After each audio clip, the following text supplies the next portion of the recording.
Okay, now we just watched what happened on the 6th happen. Most people in the United States watched the 6th and they were like, listen, I don't know what's going to happen, but I can tell you right now, Trump is not going to be sworn in as the next president. Like, it was off the table at that point. Anybody who is rational. Yet we asked Jake on the 7th, did he still believe that Trump was going to be inaugurated? And he still believed it.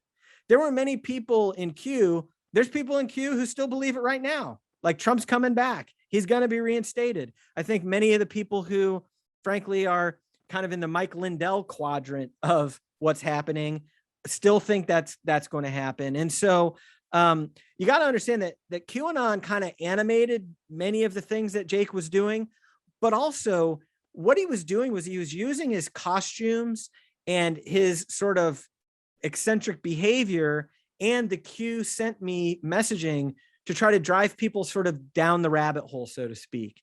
So in a lot of ways, Jake saw this as an effective means of getting people's attention. And he was doing this for months and months and months prior to January 6th. And he saw what he was doing as kind of a guy who could get people's attention and then try to open their minds up or red pill people to what's really happening with the government. And, you know, many of Jake's core beliefs about the US government, like a standard libertarian would believe it. You know, it's like he's talking and I'm like, oh yeah, check. Oh yeah, check. Yeah. Check. You know, or even sort of your typical constitutional conservative all the way down the line. And so the other thing that was really interesting about Jake when we talked to him, you know, and again, then we ended up, after he was arrested, we interviewed a number of his family members. We've talked to him many times from jail since this happened. And so, you know, what was really interesting about Jake was he's a pacifist at heart. So people told us that he would catch flies and release them. He talked about how, you know, Gandhi and MLK, he's very well read on civil disobedience and nonviolent resistance.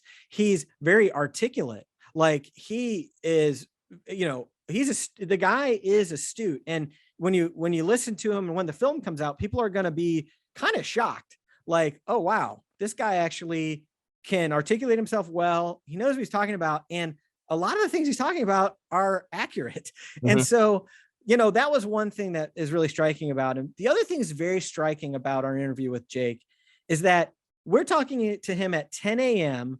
on January 7th. And he tells us exactly what happens. He talks about how he was let in the door, how he led a prayer in the Senate, how when he was asked to leave, he left. You know, he was giving us all these things that, like, we didn't have any evidence that was true at that point. Like, none of the video footage had gotten out at that point. And so we're like, okay, cool story, right?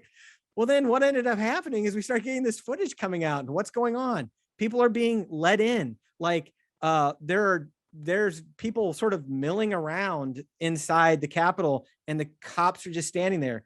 And yes, we see Jake leading a prayer in which he actually reverently takes his helmet off to lead it. You know, it's just sort of interesting.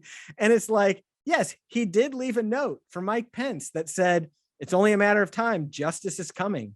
And, you know, so like, he told us all these things happened. We had no evidence, but what's happened is all of the evidence that's come out has only confirmed what Jake's told us the whole time. So his story didn't change. And from the jump, his story has been sort of like supported by all of the footage that's come out.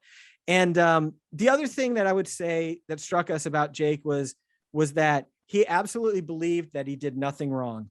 He believed that the Capitol was the people's house, that our tax dollars pay for it, that it's our right to be able to go and, you know, talk to our representatives about our grievances.